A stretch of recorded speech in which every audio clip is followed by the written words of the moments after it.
Very much so. The one scary thing is now, studios always want the unrated director's version for the DVD because they can sell more DVDs that way. The terrifying thing about that is you work so hard to get a movie perfect, and then you go like, oh, well, the unrated, let's dump a bunch of stuff back in. That unrated thing is the one that always ends up on cable forever.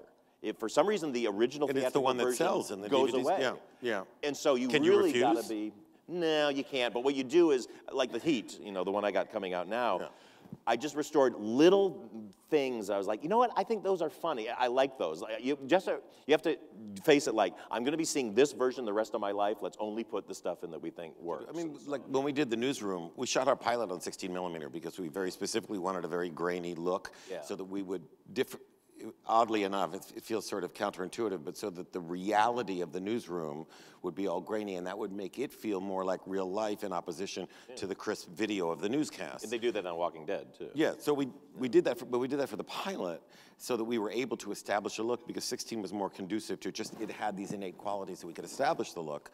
But then when we went to series, we went to the Alexa because we went into the lab and we went into with our color timer and we shot a bunch of tests and we said, here's what the pilot looks like, match it. And that we were able to do flawlessly.